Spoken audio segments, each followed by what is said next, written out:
Se você busca compreender profundamente a si mesmo e transformar seus relacionamentos de forma consciente, considere se inscrever aqui no canal.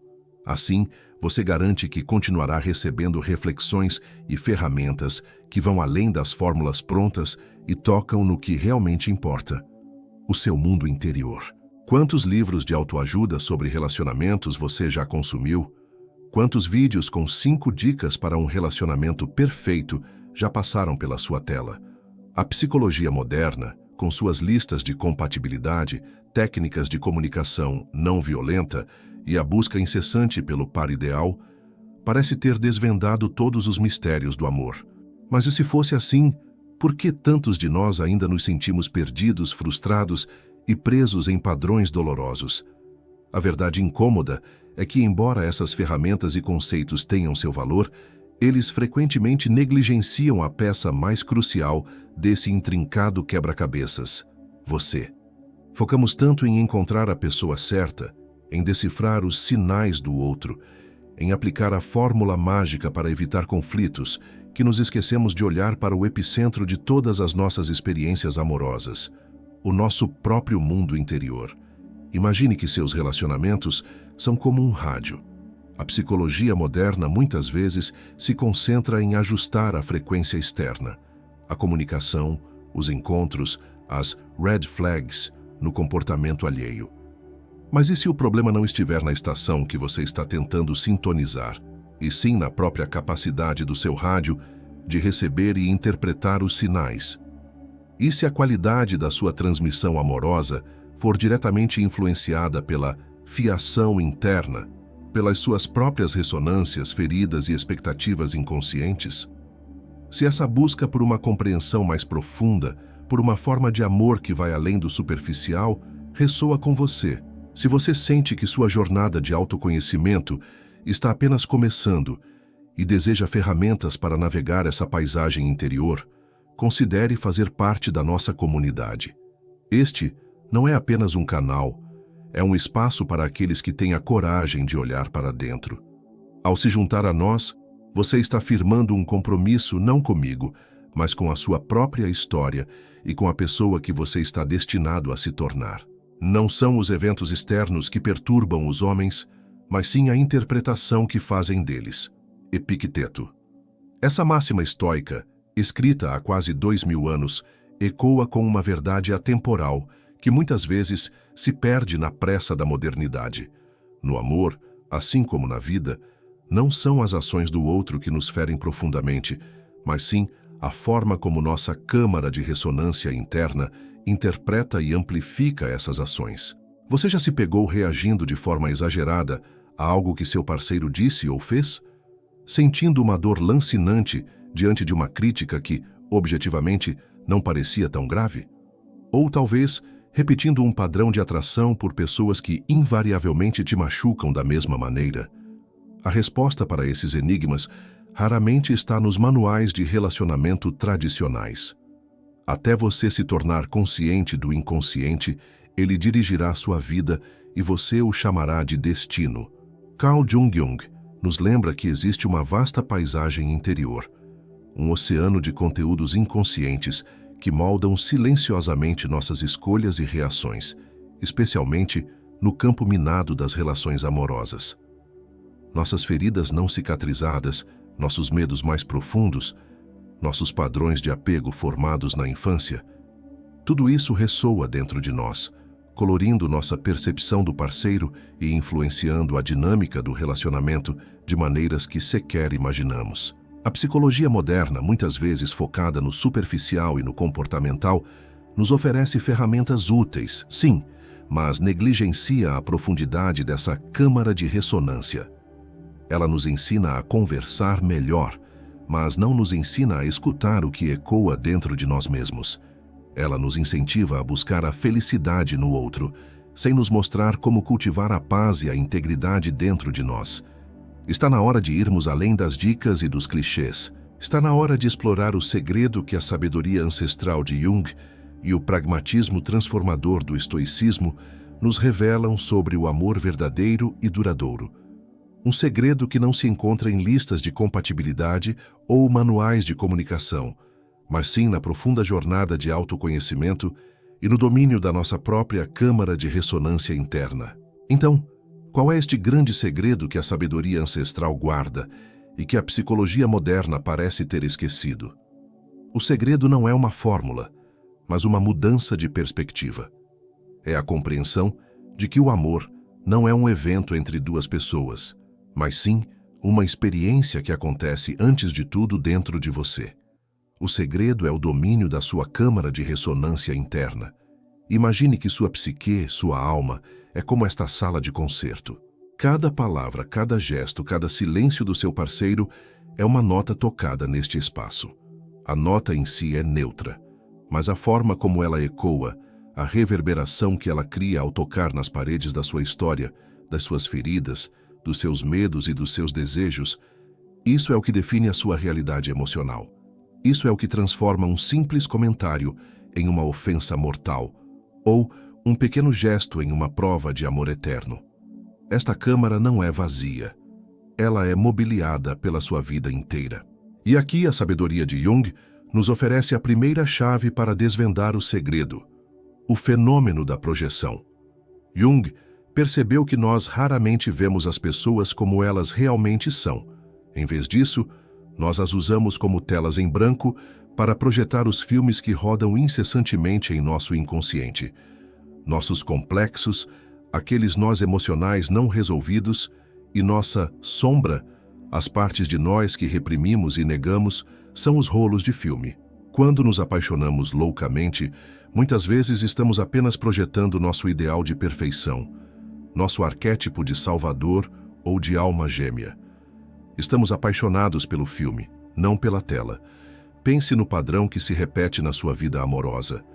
Você sempre se atrai por pessoas indisponíveis. Talvez você esteja projetando uma ferida de rejeição antiga, tentando inconscientemente vencer o jogo desta vez. Você se irrita profundamente com o egoísmo do seu parceiro. Talvez você esteja projetando a sua própria sombra egoísta, aquela parte de você que você não se permite expressar e, portanto, não suporta ver no outro. Este é o primeiro pilar do segredo. Grande parte do que você sente em relação ao seu parceiro não é sobre ele, é sobre o filme que você está projetando nele. É o eco de suas próprias questões não resolvidas reverberando na sua câmara interna. Mas se Jung nos mostra o que está sendo projetado, a filosofia estoica nos entrega a segunda chave, a ferramenta para lidar com essa projeção em tempo real. Os estoicos nos ensinam a arte de criar um espaço entre o que acontece no mundo e a nossa reação a isso. Epicteto, Marco Aurélio e Sêneca nos dizem que um evento, seu parceiro esqueceu uma data importante, e o seu julgamento sobre o evento. Ele não se importa comigo, nosso amor está morrendo. São duas coisas completamente distintas. Entre a nota musical tocada pelo outro e a sinfonia de dor que ecoa em sua câmara, existe um espaço. Um espaço de poder. Neste espaço, você pode atuar como um engenheiro de som da sua própria mente. Você pode observar o eco inicial, sentir uma pontada de rejeição, sem imediatamente dar o passo seguinte de transformar esse eco em uma verdade absoluta. Logo, sou rejeitado e meu relacionamento é uma farsa. Você pode questionar a ressonância. Por que esta nota específica está ecoando tão alto em mim? Qual memória, qual medo antigo ela ativou? Este é o segundo pilar do segredo. Você não é o eco. Você é o ouvinte do eco. E como ouvinte, você tem o poder de não ser arrastado pela cacofonia. Você pode escolher não aumentar o volume do desespero. Pode escolher respirar e analisar a nota em vez de ser destruído por ela. Mas para nos tornarmos verdadeiros mestres da nossa câmara interna, precisamos de um mapa mais detalhado da sua arquitetura. Não basta saber que os ecos existem, precisamos entender a sua anatomia.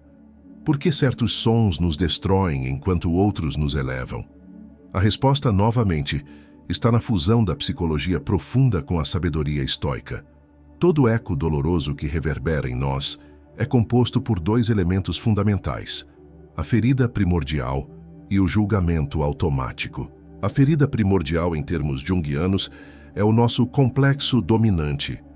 É uma marca emocional profunda, geralmente formada na infância ou em experiências formativas que se torna um ponto hipersensível em nossa psique. Pense nela como a cicatriz na casca da árvore. Pode ser uma ferida de abandono, de rejeição, de invalidação.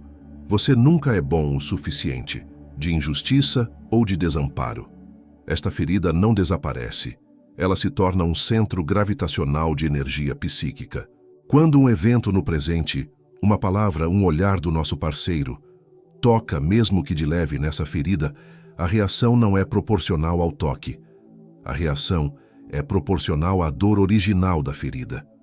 É por isso que uma pequena crítica pode parecer um ataque devastador. Não é a crítica de hoje que dói, é o eco de todas as vezes em que você se sentiu invalidado na vida, uma dor que sua câmara interna amplifica 1000 vezes. O seu parceiro não está apenas falando com o adulto à sua frente. Sem saber, ele está falando diretamente com a sua ferida primordial.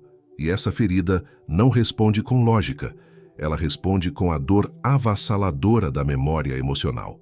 O segundo elemento é o julgamento automático. Esta é a contribuição estoica para a anatomia do eco. Se a ferida é o ponto sensível, o julgamento é o martelo que o atinge repetidamente. O julgamento é a história que nossa mente constrói instantaneamente ao redor da dor.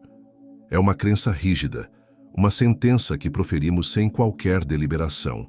Por exemplo, a ferida de abandono é ativada. O julgamento automático dispara. Ele vai me deixar. Eu sempre acabo sozinho. Não sou digno de ser amado. É uma conclusão que salta do estímulo para a catástrofe, ignorando todas as evidências em contrário.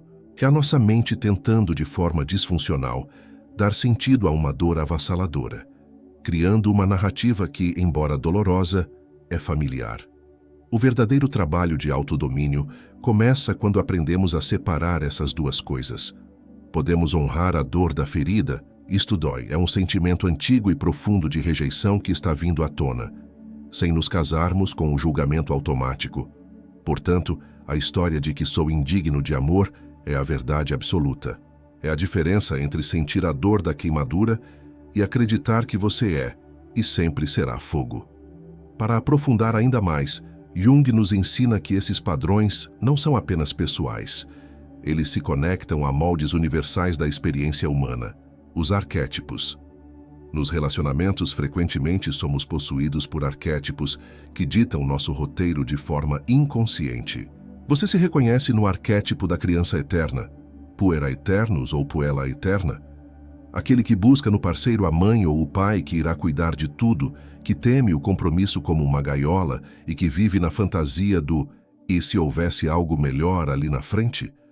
Este arquétipo teme que o amor real, com suas responsabilidades e imperfeições, destrua seu potencial infinito.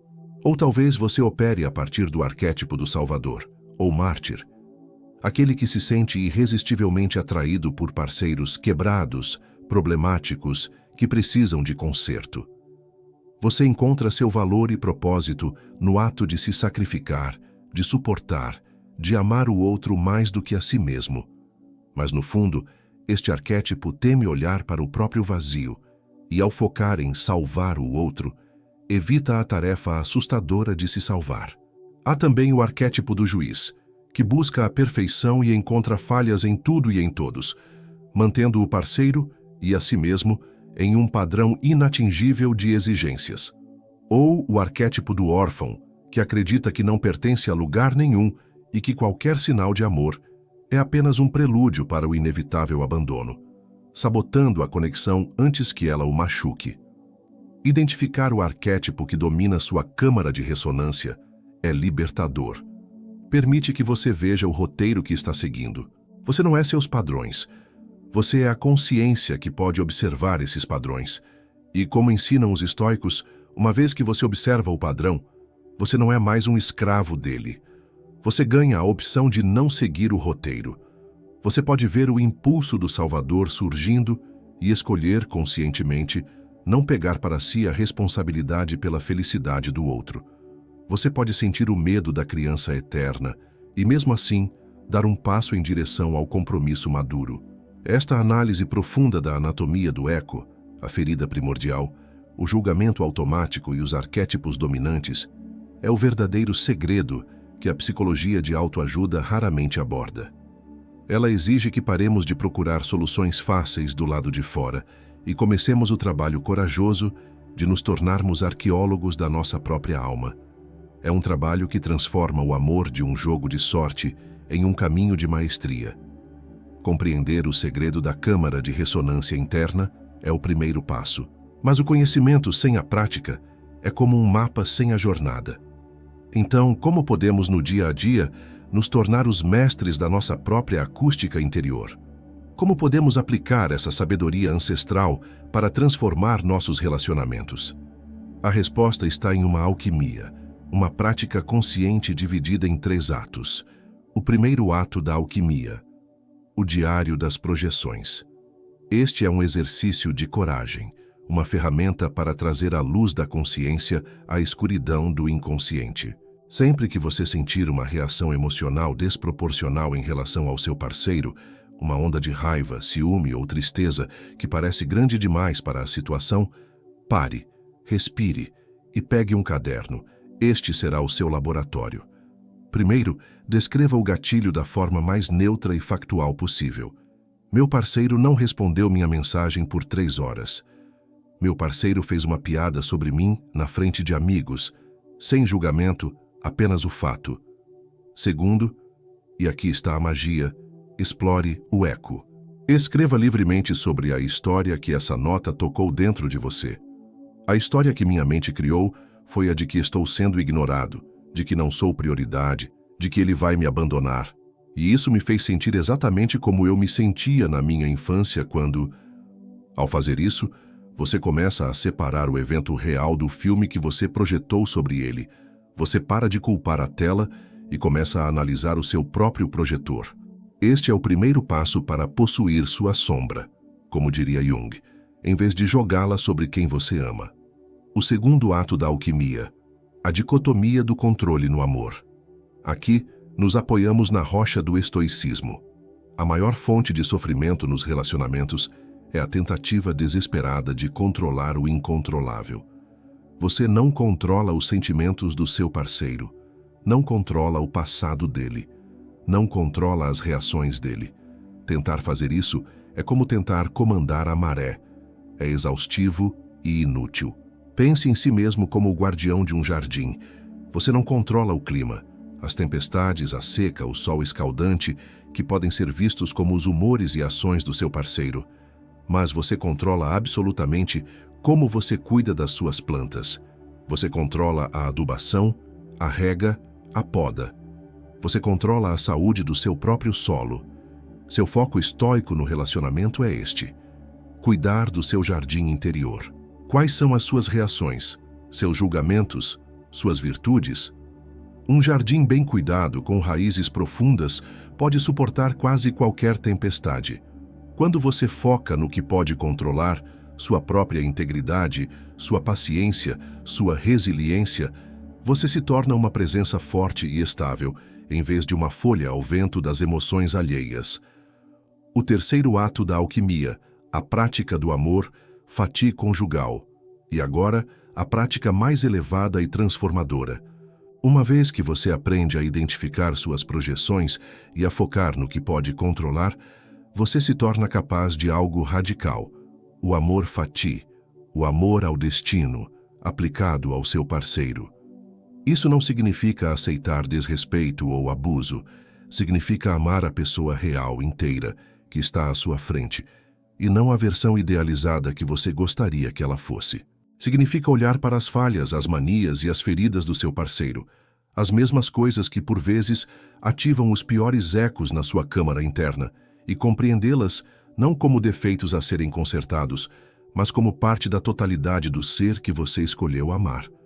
É parar de lutar contra a realidade do outro e, em vez disso, dizer sim à jornada dele, assim como você diz sim à sua. É amar a tela, com todas as suas texturas e imperfeições, e não apenas o filme que você projeta nela. Esta é a verdadeira alquimia. É transformar o chumbo dos conflitos, das projeções e das frustrações no ouro de um amor consciente. Um amor forjado não na fantasia da perfeição, mas na beleza da mútua aceitação. O segredo, no fim, não era sobre o que a psicologia moderna esconde, mas sobre a profundidade que nós mesmos evitamos explorar. O segredo é que o amor duradouro não é algo que você encontra, é algo que você se torna. Essa jornada de se tornar o mestre da sua própria câmara de ressonância não termina aqui.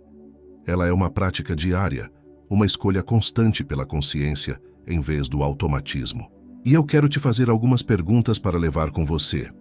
Qual é o eco mais persistente que você escuta na sua câmara interna quando se trata de amor? E qual seria o primeiro pequeno passo que você poderia dar hoje para começar a se relacionar com esse eco de uma forma diferente, com mais curiosidade e menos medo? Deixe sua reflexão nos comentários, se sentir confortável. Sua vulnerabilidade pode ser o farol para a jornada de outra pessoa. Continue comigo, porque a sua história merece ser vivida com intensidade, presença e significado. Espero sinceramente que esta mensagem tenha sido útil para você. Para aprofundar ainda mais, sugiro que assista a este outro vídeo sobre como a nossa sombra influencia nossas escolhas, que aparece agora na tela. E se este conteúdo fez sentido para você, inscreva-se e ative as notificações. Assim, você não perde as próximas reflexões que podem transformar a forma como você vive e ama. Um forte abraço e até a próxima.